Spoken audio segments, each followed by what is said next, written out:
give you a quick once over of underneath. So that is my new fuel assembly. No leaks. I got about 5 gallons in the tank. Everything looks like it's tip-top. That is my Autohaus AZ fuel pump wired in. I got a new filter on it. The accumulator felt good. So no leaks, new copper washers, and there'll be more to follow about what happened above all of that here shortly.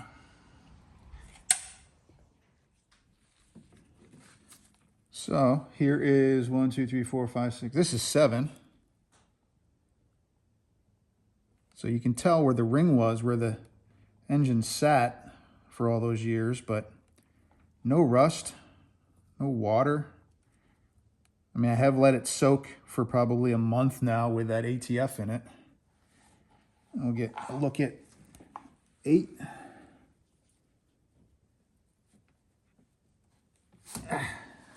Yeah, it's the same in 8. This thing was just running really rich. Pistons most of the way up. Don't know if you can see it or not, but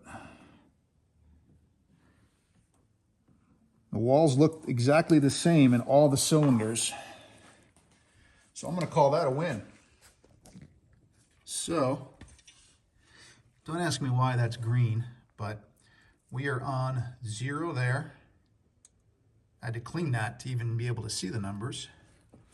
If you look here, you've got the 2 marks. They are lined up. And I have confirmed that I dropped something. Oh yeah, sandpaper. I have confirmed on this end, both lobes are pointing away from the valves. And with my scope, I can also confirm that the number 1 piston is all the way up at the top of its stroke.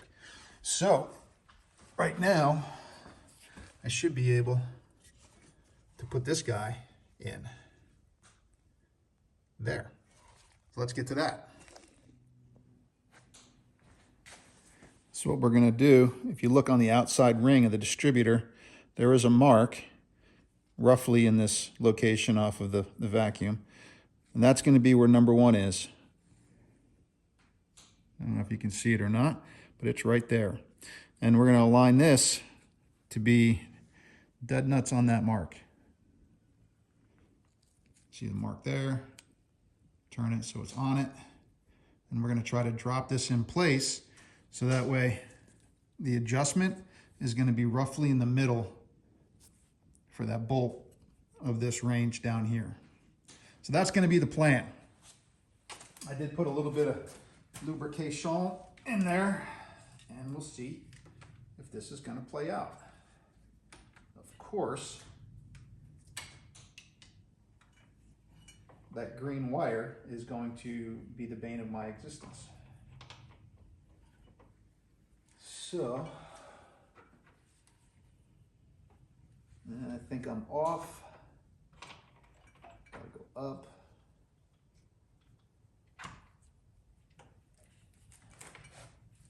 Boy, that gasket I got is pretty thick. It does not seem like it's happy. So, let me readjust everything and we'll show you what it looks like when it's all lined up. So, this is the one that they wanted me to put on. Look how thick that is. It would not fit on that distributor. So I had one of these left over for my AC. It'll probably work for a while. Look at the difference.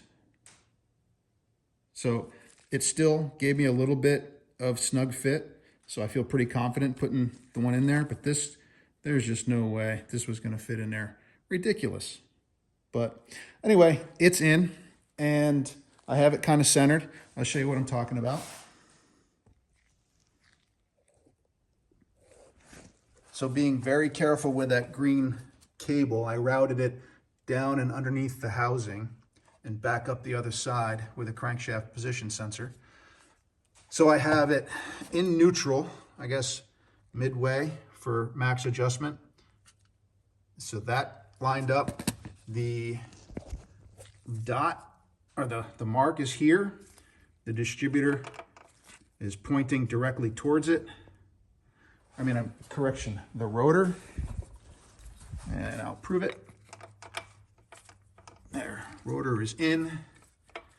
Rotor is on, and we have a little bit of adjustment. So I have advance and retard. I have the bolt kind of snug. I guess it would help if I had a better light there, but it is established within the window. There we go. So that should be pointing at number 1. So I marked the cap as well, just to make sure it was locked in. And 1 is this guy right here. 1, 3, I forgot what it was, but anyway. Rotor is pointing directly at number 1. 1 is lined up perfectly on the timing mark. So 1, 5, 4, 8, 6, 3, there. 1, 5, 4, 8, 6, 3, 7, 2. And as this goes around clockwise, it's 1, 3, 4, 8, 6, whatever, 7, 2. So anyway, it's all lined up. Timing should be set. Everything looks good.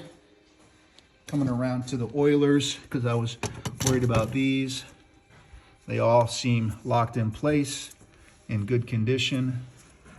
I'm not gonna take them apart right now, but I will, before I crank this thing, get a little oil and clean up, or at least brush down both this side and that side. I had to brake clean the middle of that. That was just bothering me, so that looks so much better. That was a trench. That thing went down. A lot of crud came out of there. But anyway, that's done. Okay, what I'm gonna do is probably sacrilege for a lot of people, but I just think it looks cool. And I was watching, I think, BD Garage a couple weeks ago, and I saw the valve covers that I really liked off of the car he was working on.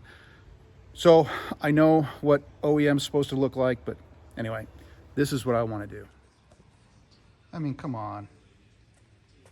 That looks so much better than just doing the aluminum, and that's how they looked before. That's pretty freaking scuzzy, actually.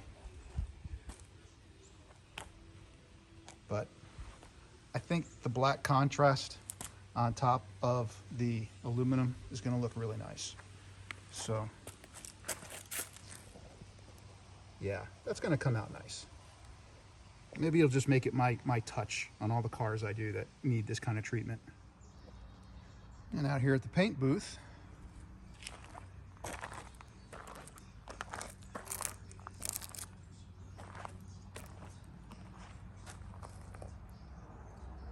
little wire wheel, some light sandpaper, and I think that's as good as we're going to get it. Well, I got some bad news.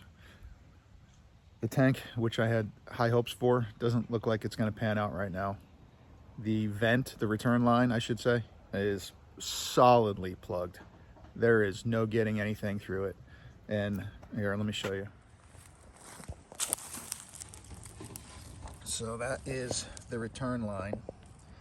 And what it does essentially, it goes in to about here and then curls and goes all the way across the bottom of the tank and feeds in, excuse me, into the cylinder on the bottom side down here.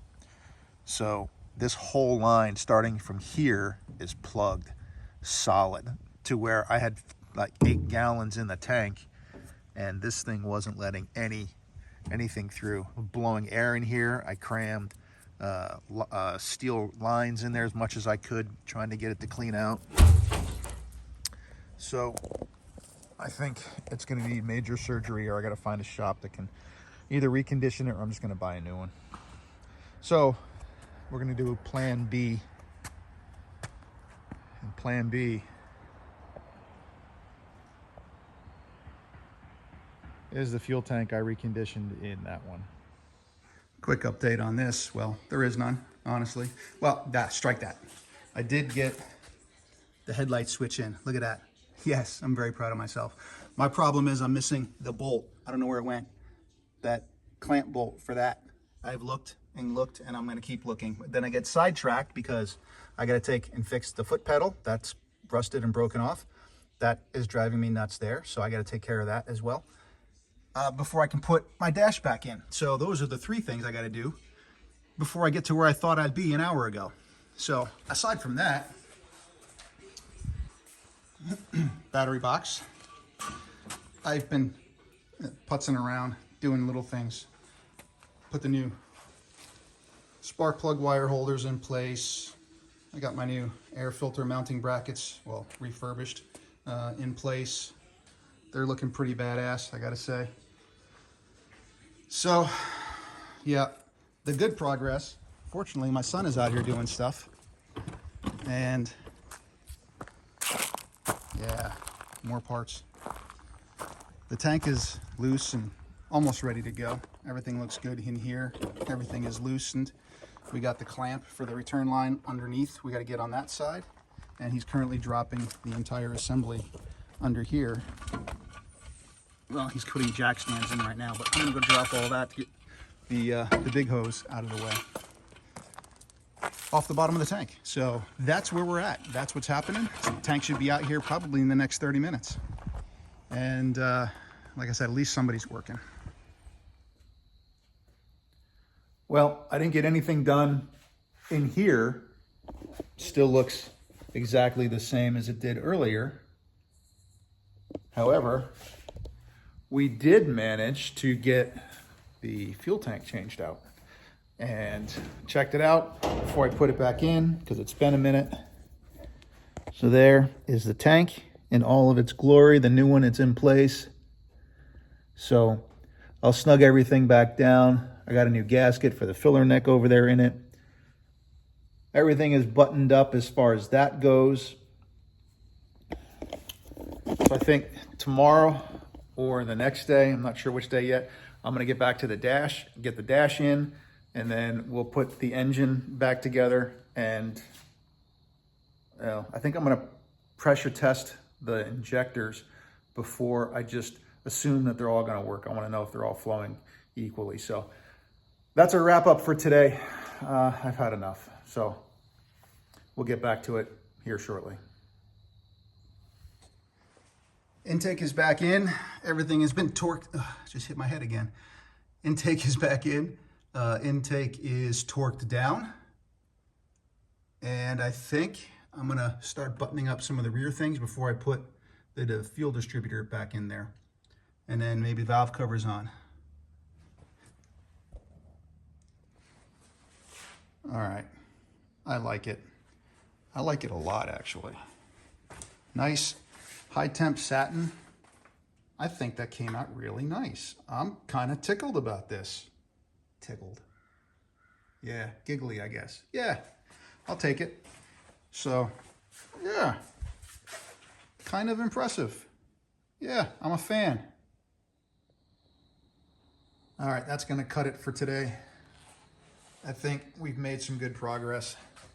The spaghetti of those, it's nuts. My vacuum, my brake booster vacuum hose, this guy back there, that thing, it's got a knurled nut on, not a knurled, but it's got a 19 mil on the very bottom to lock it into place, which I had it loosened to get the mount, which is higher up, in the right position. Now, I have no idea how I'm going to tighten that thing. It's not unthreaded, but it is not tight by no stretch of the imagination. So, I don't know. I'm going to have to figure something out. Maybe underneath. Doesn't look like there's a lot of room for that, but that'll be a project for another day. I will not forget. I will not forget. I will not forget. Anyway, that's going to wrap it up for today. I think we've made, like I said, excellent progress. We got it looking really good. Boy, let me tell you, what a pain in the this was. That's the vacuum line for for the brakes, but this bolt, this 13, hold on, let me get a better light in there.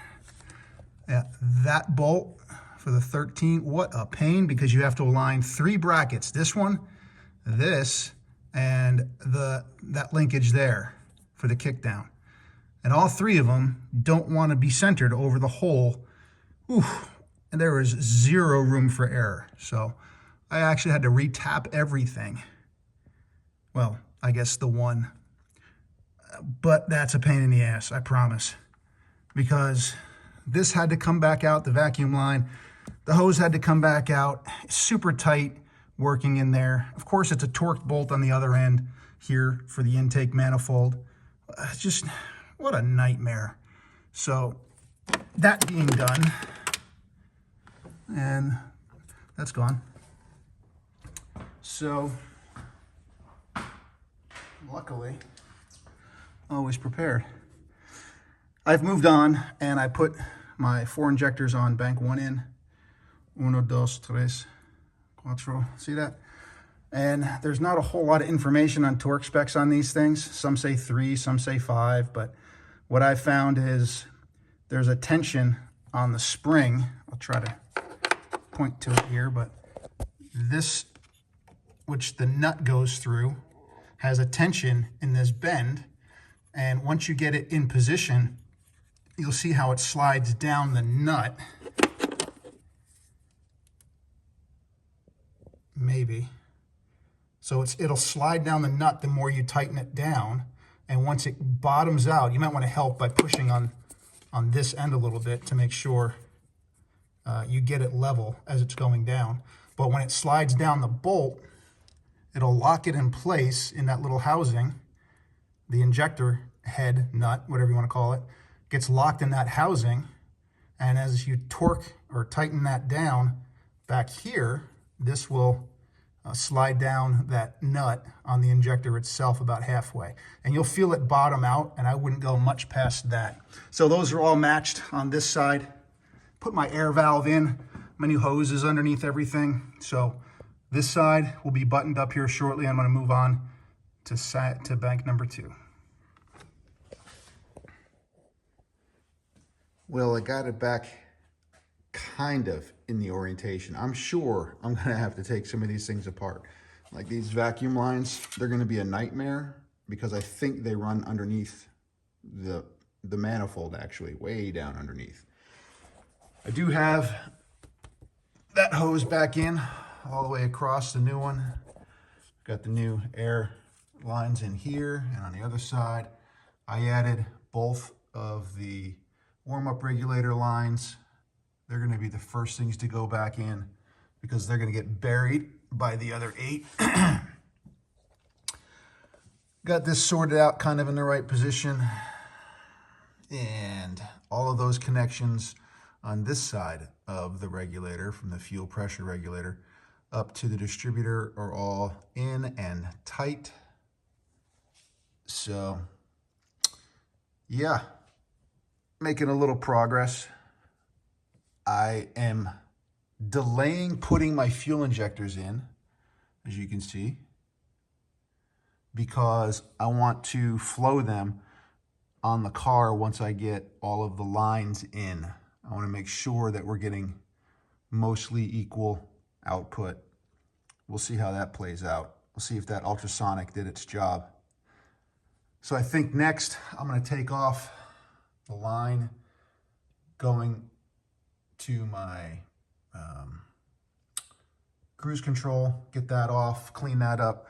I'll take that to work today and probably gonna call it for right now. Yeah, the last thing I'm gonna connect are the main fuel lines and the return line. However, all those lines have been blown out. They flow air very well. All the old garbage fuel is out of it. Step by step.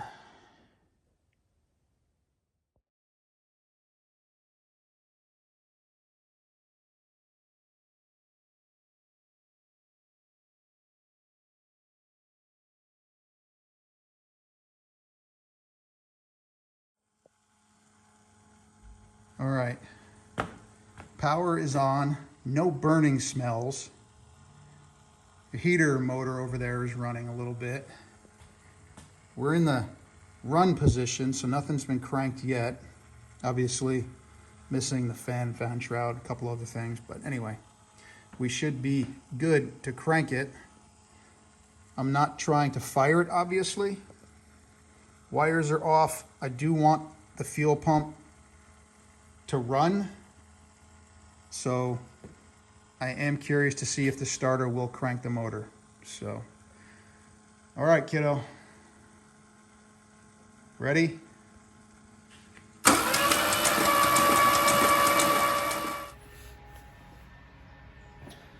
So listen, I know I'm jumping all around the place on this car, from engine to fuel tank to brakes to everything. It's been a really busy couple of weeks at work. I don't have a lot of time at home right now, so I'm trying to do the things that I can in the available time that I have for that day. On top of that, I have had to order a couple of parts.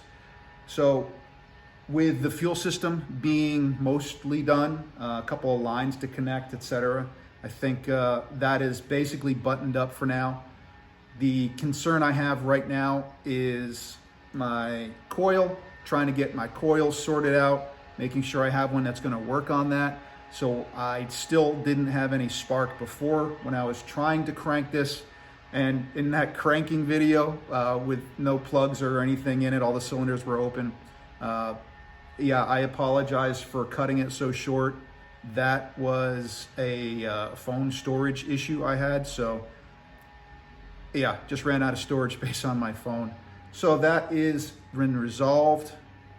I have cranked it a couple more times and no issues, seems to be working.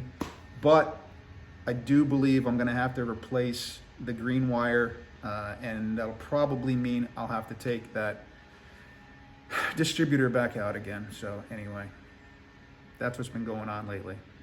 We'll get back to more action right about now. So I found the shiny thing again. I couldn't ignore it, so I attacked at it. And so far so good. I took the heat shields off, the manifolds. They look good. I did want to look at them. A little scuzz in there. We'll blow some more of that out. But the screws, they looked terrible before, as did the plate. And now they look pretty dang nice, actually. I mean, some high temp on the nuts, washers, and the cover. I think that's gonna dress it up beautifully. So excited about that. Still have to figure out the vacuum routing. It is a nightmare. And I got to see if I'm actually getting fuel up here. I'm gonna go put some juice to the pump itself, the fuel pump, and make sure that I get some pumping fuel. I want to listen to that fuel pump run. So moving forward slowly, but still moving forward. That looks so much better down there. That's that side.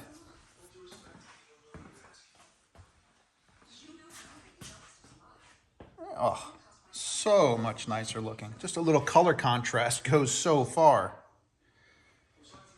Excited, very excited. What I have to do now, I have started putting a lot of this back together. Easy stuff, right? Just connecting and cleaning mostly. You can see the difference between old and new down there. Put the tank back in just to make sure I don't lose things or step on them or break them. I went to the store today, got a new alternator belt. So alternator belt is on. Put my AC pulley back on just because, again, I don't want to lose it. Got my cap wired, everything is laid across on their respective sides. I do have fuel pressure. It was moist up here at the warm-up regulator yesterday, so that is working. I put a little power steering fluid in there because I think I have a leak somewhere. However,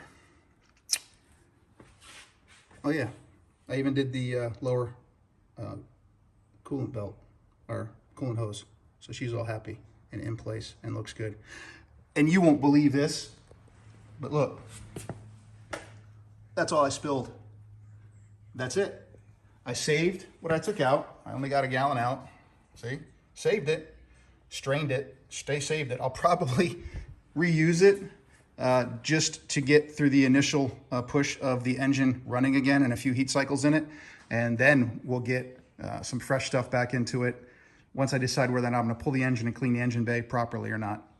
So that is a quick recap of where I am right now, except for my big problem, my coil. So I screwed up big time yesterday. There is, I didn't even think about it, but that coil I took out of my red car, and it's a 76 450 SL. Now, some of you were already jumping up and down, maybe, I don't know, but that one needs to have ballasts, which are not, as you notice, mounted on this inner fender well, because they started with a built-in ballast in 82, I think it was. So that is a coil without a ballast, hence it getting super hot yesterday when I was messing with it. So the only reason that was in there, because the coil that came in the car, this guy, I tested it earlier, and aside from, you know, the hole that's in the top of it, come on, hole. Yeah, there's a hole in the top of it. So that is a 329 Bosch, or the 305 Mercedes part number, last three. That has the coil, or the resistors built into it. So it is dead pin to pin. I've got zeros across the board on that. However, I was getting like 11,000 ohms, 10,000 ohms in the center coil, or the center portion. So now, when I tested this one, guess what? It went from having some numbers, like a 0.2, 0.3, to having zeros. So I think I fried that coil in the process yesterday of doing some of this troubleshooting. So yeah. Here, I want to show you something, potential problem that I just ran across. My meter, an OTC, not a bad one. Pretty old though. I'm gonna check the ohms on my coils, right? Everything looks good. Test these, as you can see it. 0.1, right? Well, 0.1, which looks good, right? Then this is my original coil, the one with a hole in it. So putting it here on, we'll even do negative to positive. And no matter what range I even select, because I don't think I have auto range detected,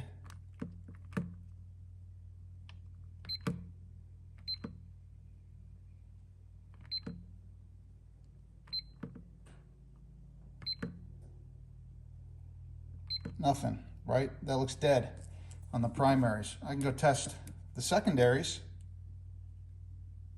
Come on, what are you doing?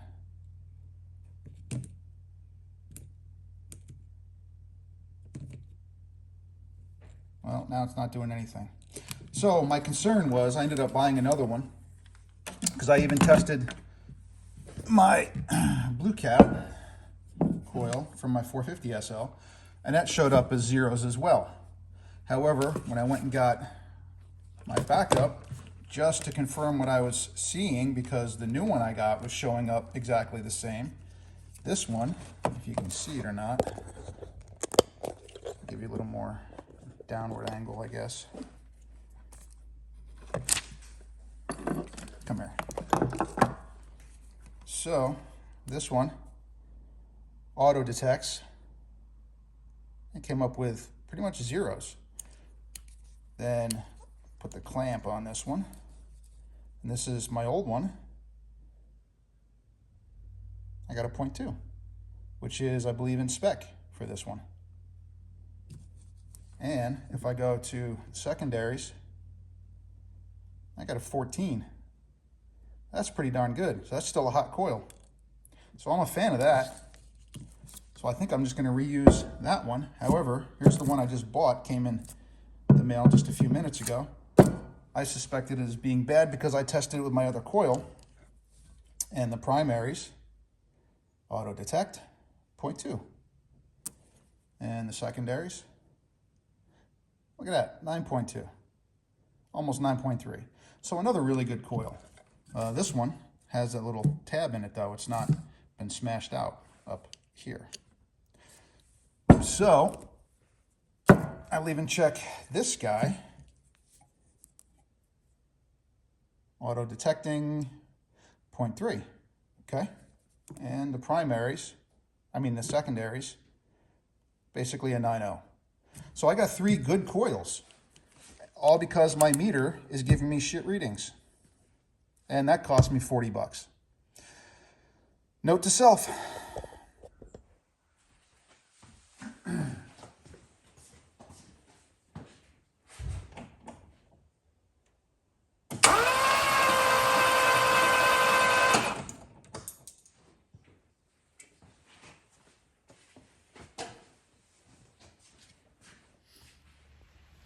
So you know how sometimes you just get a feeling that there's some bad things going to happen? Well, here we go. On a hunch, all that crap down there, I pulled the glove box out. So, there's some, oh wow, more stuff back in there too. So these mouses, misses, have been super busy. So, yeah, good times.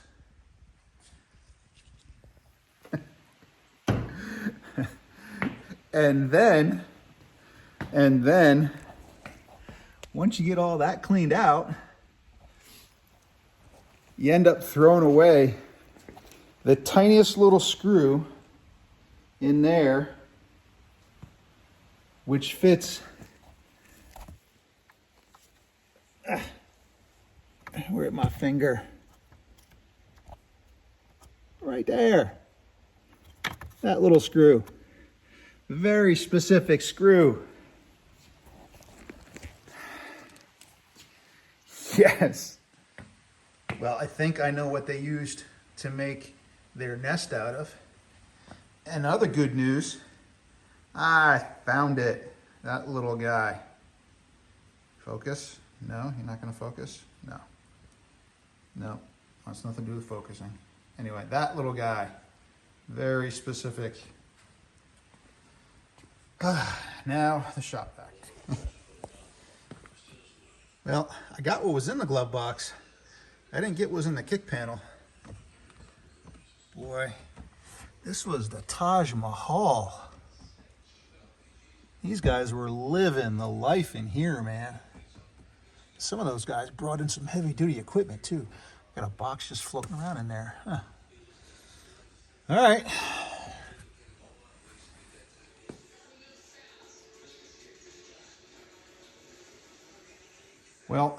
Well, I've been waiting to see the other ball drop, I guess, you know. And, well, here it is. Found it. Look at that floor. That is more than skin deep. It's localized to just this area, but that is going to require some sheet metal. So, on that note, done for today. I'm going to need a minute.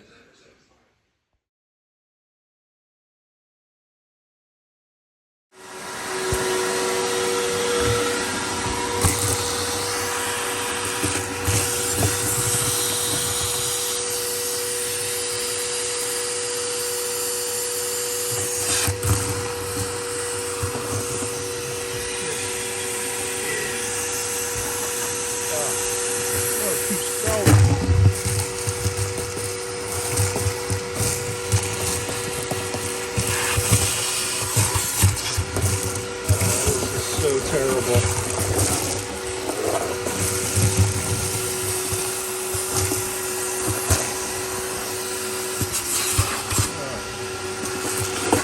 I want to cry. No.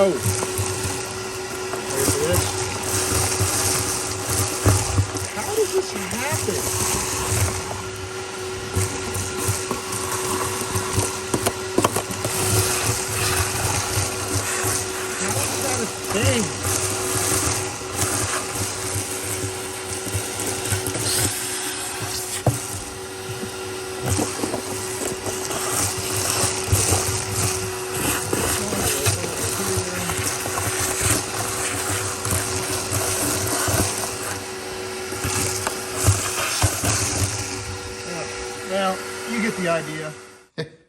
So, good Lord. How is this not visible from underneath? Look at all this is metal. Look at this metal. I don't think metal's supposed to do that. This whole thing peels like paper. This stuff just peels like paper. The only thing holding this together is the undercoating. Jeez. And I am sure same thing happened over there. So we had a bit of a meltdown. Yeah. This, well, backing it up a second, I really went over the moon on being an idiot. So what I did with my new coil, yeah, it looked great, really did, was I left the ignition on for about 3 hours, 4 hours maybe, and it splattered all over the car. It was bubbling pretty good, even my vice grips, right? Everything caught a little bit of damage here. So the wires are okay. Everything down in here seems to be okay for right now. However, the coil exploded and, well, I decided that my ignition control module needed to come out as well. And when I took that out, here, I'll show you what the inside looked like. So of course, one of them broke off without much effort, I might add. There was a lot of corrosion in there, so taking the cap off this bad boy. Look at that resistor. I don't know anything about that. So if somebody knows where I could get one of those, I would like to try to save this, obviously. Since my car didn't come with this and I had to buy this off of eBay, I would like to save it and possibly reuse this one. In the meantime, I bought a modified one, the aftermarket one. They say it works fine. I'll get it and have that installed and at least see if the new green cable and this being replaced with that aftermarket piece with my original coil, which seems to still be okay, will be enough to get some spark to this thing. So I got all the vacuum lines and everything else routed. I laid the wires across the top, got the cap kind of in position, which I'll probably remove that again here shortly for, 100 different reasons. But all the vacuum lines I think are in the right place. From my thermal couplers, there's 2 of them there, to my IAC, it's got a couple of spots, and then there's 2 that are routed underneath off of the throttle body itself, which is buried way down underneath there. So anyway, I think I got this all routed correctly. Replaced some lines that were completely broken. But so far, so good. The vacuum, I still have to figure this out. I don't know about that one yet. I forgot about that one, actually. Great. So anyway, we're going to try to get back to some of the other action. And right now, since I'm still waiting on parts, we are going to do maybe the door jamb or the door stop, which the car is missing a door stop, of course. Why wouldn't it be?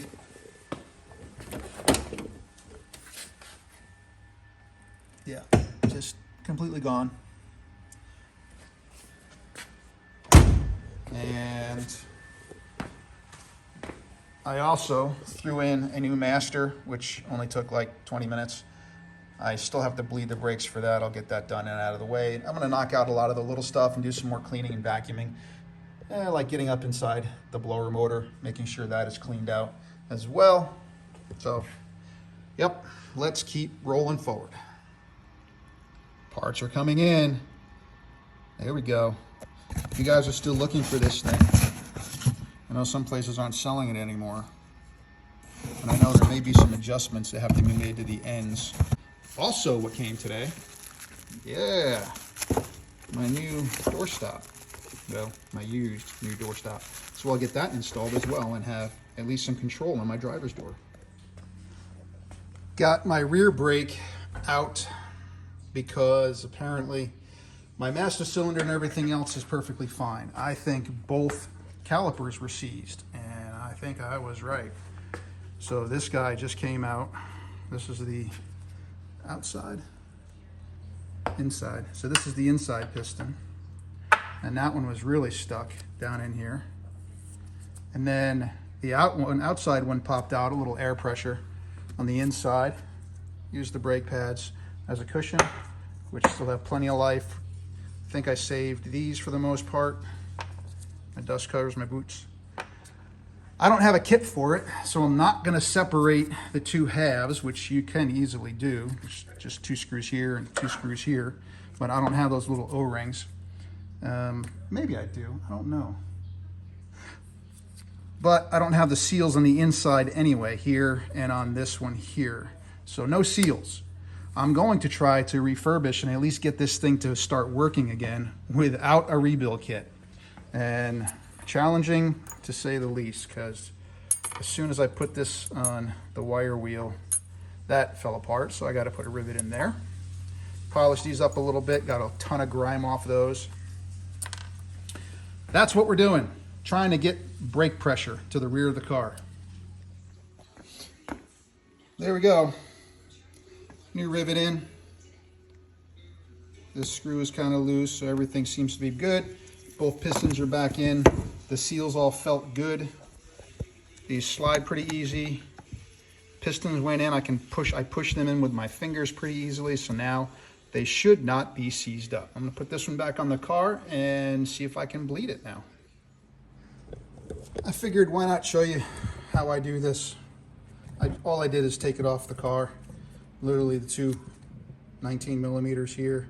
I broke this loose first. Then once I had this off the car and off the rotor, you just unscrew this from the hose, since you can't unscrew the hose. Comes off pretty easy. Make sure that this is loose already, the breather. And then all I'm gonna do is pop these out, these 2 pins, pull everything out. Then I'm gonna put air. I'll close this valve, and then I'll pump air with my gun into there, and it should pop these pistons out. Hopefully a little easier than the last one. I'm trying desperately to save these seals. So that's what we're doing.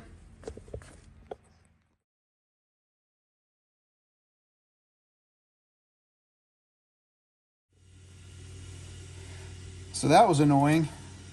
This thing already fell apart. Yay. So brakes are out, but I'm going to use these. First thing I want to do is take out the boots, and I want a better pick.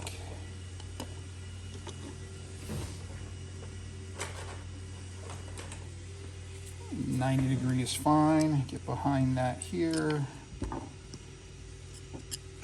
Maybe not. There we go. Now, this is off, and you got to gently pry it from the inside without ripping. Because there's 2, the inner and the outer seal. And same thing on the other side.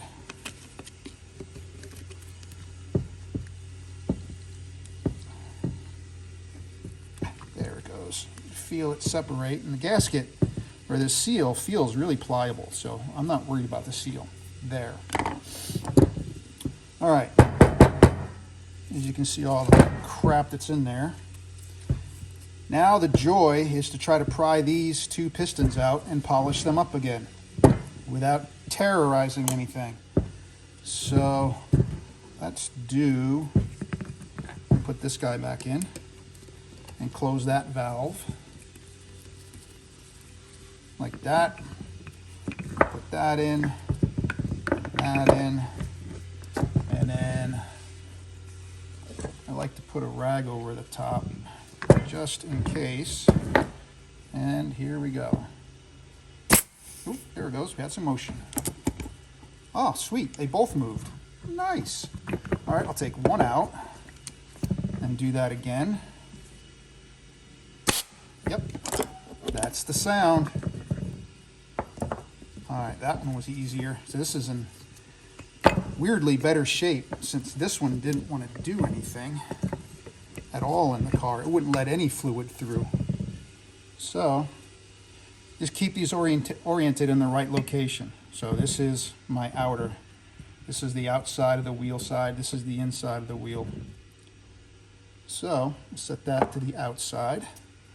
And this one looks like it moved enough. I should be able to pry that. Yep, she's prying out. There's a little lip they gave you. Like that. So it's coming out pretty good. I'll get my needle nose on here. And we'll rotate and try to lift. Ow! Ah, saw that happening and it still did it. Right there. Smash.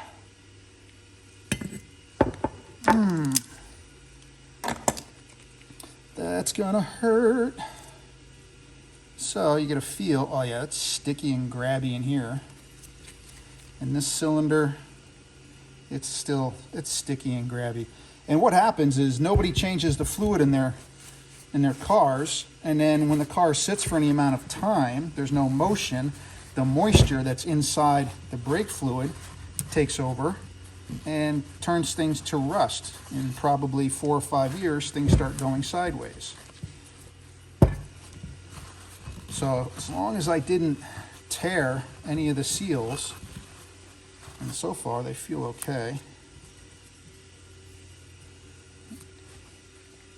we should be able to make this thing work again. So that's the procedure. I'm going to take a little bit of this and some brake cleaner, and we're going to get to work. And remember, orientation matters. Keep the pistons in the same bores they come out of. So a little WD. And you can see some of these spots on here, they're sticky and grabby. A little emery. I'm just going to polish this clean with a WD to include the beveled edge, because that is very important not to pinch the seal on its way back in. And then don't forget to clean this groove here that the dust boot sits in.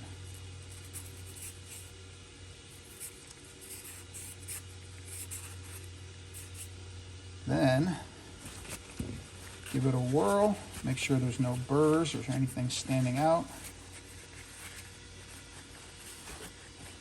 I got a little bit right here still. The rest of it, we'll keep going a little bit longer. Anyway, you get the idea now, so that's what you do. Also, these pads have rust on them.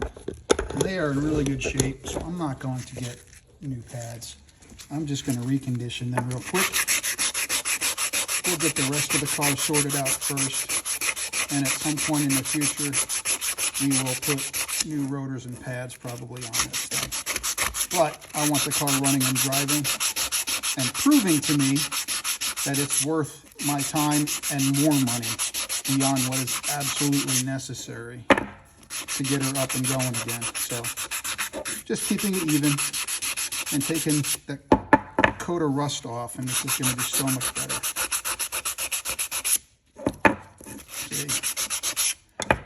And just go in the direction of the grain. If you treat this like a piece of wood and you're sanding wood, the rotors are going to go in this direction. You're not trying to put any cross hatching in it or anything. So I'm going to do this. I'll put her back together, and then I will get to bleeding the system again, because I want to know. And then obviously these are going to the wire wheel, and they're going to get reconditioned. All of those guys. These look disgusting. Ta-da! One Craigslist rebuilt caliper. So,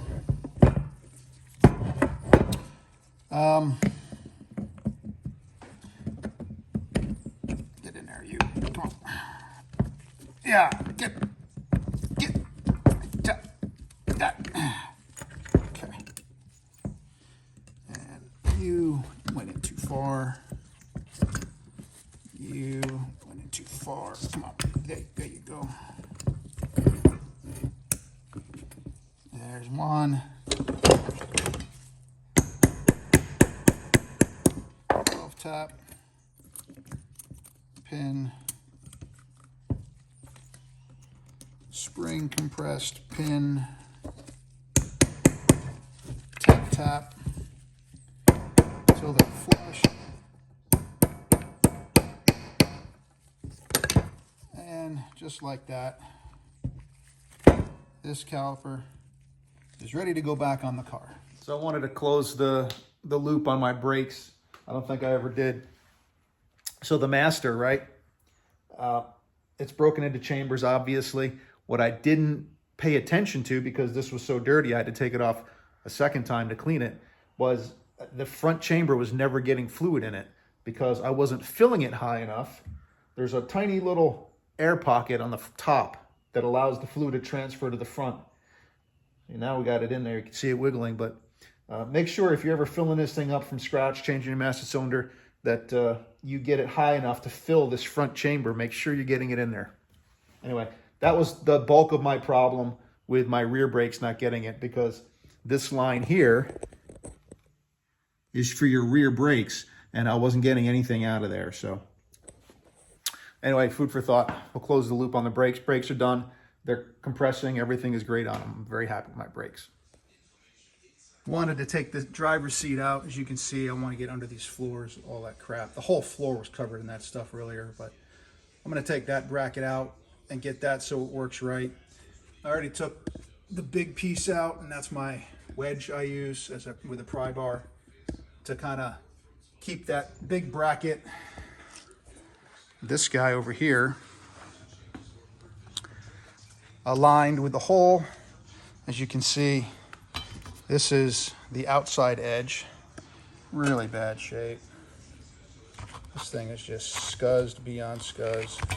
So we're going to clean that up, make it look pretty again, and at least try to get this driver's side height adjuster to work again.